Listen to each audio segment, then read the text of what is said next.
Salut à tous. Dans cette vidéo, on va s'intéresser à la façon dont on peut faire des graphiques et notamment quand on a plusieurs jeux de données qu'on veut mettre dans un même graphique. On va s'occuper simplement d'options de base sur Excel. On va pas aller dans des graphiques croisés. Ça, j'ai fait plusieurs vidéos sur les tableaux de bord si vous voulez aller voir. Donc on se met tout de suite dedans et on va voir quatre exemples tout simples de comment on peut appliquer des graphiques à des données sur Excel. Alors comme vous pouvez le voir ici, dans mon Excel, j'ai fait quatre cas différents. C'est-à-dire que le premier cas, c'est le suivi du stock d'acier. C'est-à-dire que j'ai un stock d'acier pendant mon année en tonnes et j'ai un objectif qui varie en fait en fonction des trimestres ici. Et mon but, c'est d'arriver à rester en dessous pour rester dans les clous. Ensuite, un suivi des 5S où on verra un autre type de graphique, le radar. Là, l'idée, c'est de vérifier que dans mes différentes zones de chantier, eh ben, mon tri, mon rangement, mon nettoyage est bien fait avec une note de 1 à 5. Le côté production et défauts, donc le but c'est de voir tous les mois qu'est-ce que je produis, quelle quantité et quels sont mes défauts en termes de pourcentage, c'est-à-dire est-ce que j'ai beaucoup de défauts, est-ce que j'en ai pas beaucoup, et voir l'évolution avec le temps. Et ça, je le veux sur le même graphique, c'est-à-dire pour le comparer à ma production. Et enfin, ma consommation électrique classique, c'est-à-dire que j'ai ma production en unité et je veux voir ma consommation cumulée sur l'année pour voir directement sur un graphique pareil combiné où je vais faire intervenir deux types de données. Donc on se met tout de suite dans le suivi du stock d'acier. Et vous allez voir qu'en fait sur Excel, c'est pas très compliqué. Si vos données sont bien structurées, vous sélectionnez simplement ce que vous voulez représenter en graphique, insertion, et dans les graphiques, vous avez plusieurs options. C'est un petit peu différent pour le coup sur Windows, mais vous vous y retrouverez. Et on va simplement demander une courbe en 2D. Et là, il va me sortir directement, vous voyez mes deux courbes, mon tonnage d'acier et mon objectif. Et ici, je peux mettre stock d'acier par rapport à l'objectif. Et en un coup d'œil, si je remplis mes données en fait au fil de l'eau, que mon graphique est prêt, eh ben, j'ai très facilement mes résultats dans l'année pour voir si je suis au-dessus ou en dessous. On peut voir que j'ai dépassé mon objectif plusieurs fois. Voilà, le but du stock dans ce cas-là précis, ça va être de le réduire. Mais donc ça permet comme ça de se projeter dans mon stock et de faire des pilotages de trésorerie et ainsi de suite. Mais ça après, c'est un autre sujet.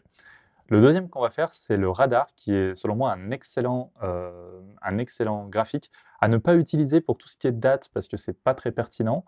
Par contre, quand vous avez un jeu de zones comme ça, avec des moyennes, donc on peut se dire on en fait un par semaine, par exemple, pour ces différentes zones, et bien on peut très facilement aller dans insérer, je me perds, radar, ici, donc ça va être dans ces graphiques-là, je lui demande le radar, et là vous voyez que je fais intervenir à la fois les notes que j'ai données pour chacune des zones, et également, donc je vais mettre suivi 5S, et également, en fait, le tri, le rangement, le nettoyage, et je peux voir où est-ce que je suis plus ou moins performant. Je peux voir par exemple qu'au rez-de-chaussée en bleu, le rangement est assez bon. Par contre, j'ai un vrai problème au R+2 par rapport au rangement. Ça vous permet comme ça de voir directement, on peut le voir ici, on n'a que un, ça vous permet de voir directement, facilement, où est-ce que vous avez des points d'amélioration et où est-ce que vous performez assez bien. Le suivant, ça va être la production et les défauts. Donc là, on va rentrer dans des graphiques. Pour le coup, ils ne sont pas présentés dans Excel, ce que j'ai montré avant. Ils ne sont pas présentés comme des graphiques où on met deux jeux de données, même si c'est un petit peu le cas. Là, on va vraiment croiser deux types de données par rapport à un même élément qui est mes mois, un même facteur. Et donc, je veux avoir mes pièces produites et mon taux de défaut sur le même graphique. Alors là, il va y avoir des jeux d'échelle, ça va devenir un tout petit peu plus compliqué. C'est-à-dire que si je vais dans les graphiques qu'on appelle combinés, ça c'est l'option que vous avez peut-être dû chercher avant de voir cette vidéo dans Excel, si je choisis ici un graphique combiné, comme ça, eh ben, je me retrouve avec quelque chose de pas très pertinent et d'absolument inexploitable. Parce que, en fait, le problème, c'est que mon taux de défaut, qui est un pourcentage, donc 5%, ça équivaut à 0,05, en fait, on va le comparer à 12 000, ce qui n'a absolument pas de sens et Excel ne peut pas du tout absorber ce changement d'échelle. Donc, il va falloir en fait demander un autre type de graphique. Ça va être dans Insérer, et ici, le premier que je vous ai montré marche bien quand les deux données ont la même échelle, par exemple comparé à un objectif. Par contre, là où ça va bien fonctionner, c'est ligne sur l'axe secondaire, c'est-à-dire que je vais lui demander de mettre un deuxième jeu d'échelle, et comme on peut le voir ici, là, c'est vraiment toute la puissance en fait comment dire, des graphiques Excel quand on commence à mettre plusieurs données, c'est qu'on peut mettre des échelles différentes, donc production et défaut. Et là, on peut bien voir que ma production évolue avec le temps. Par contre, on voit en parallèle que mes défauts, pas sur la base du pourcentage sur la droite, se réduisent également dans le temps.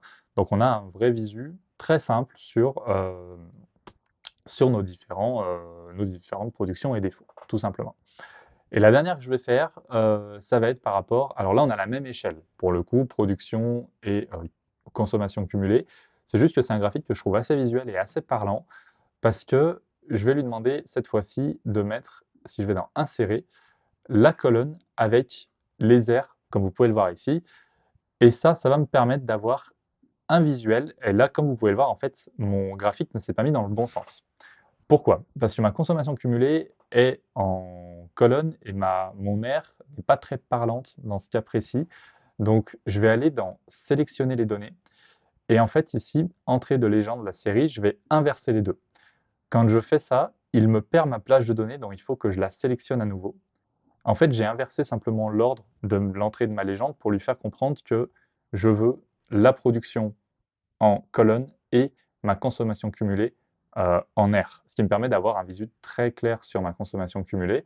Là, je peux faire un petit peu de mise en forme, c'est-à-dire le bleu foncé, je le trouve assez peu pratique à lire, c'est-à-dire on peut se mettre plutôt comme ça. Et on peut ajouter également ici des étiquettes de données. Donc, je vais faire clic droit et je vais ajouter mes étiquettes de données. Ça me permet de voir par mois combien est-ce que j'ai consommé sur ce graphique. Il ne me reste plus qu'à mettre un titre, c'est-à-dire consommation, je vais pas y arriver. J'ai oublié comment on écrivait consommation, consommation mensuelle et cumulée.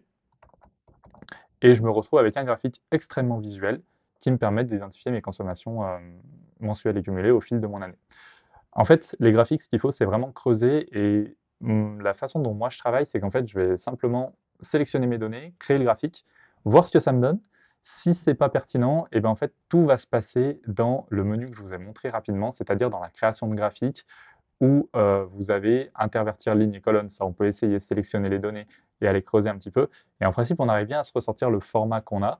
Donc là, on est sur des modèles relativement simples où on a 2 données au max à faire. Et si on passe sur 3, 4, 5 données, là, j'ai tendance à conseiller de passer sur du graphique croisé dynamique parce que vous avez beaucoup plus de flexibilité, les tests sont beaucoup plus rapides, les menus sont plus simples, c'est fait pour ça. Si vous ne me connaissez pas, je m'appelle Nicolas Aima, je fais du conseil en optimisation pour les entreprises. N'hésitez pas à découvrir mon site WeOptime que je mettrai en description. Et je vends également un petit livre sur Excel sur Amazon si vous voulez vous former à toutes ces notions. C'est quelque chose qui est très valorisable dans l'entreprise. Je vous remercie d'avoir suivi jusqu'ici et je vous souhaite une bonne journée et à bientôt.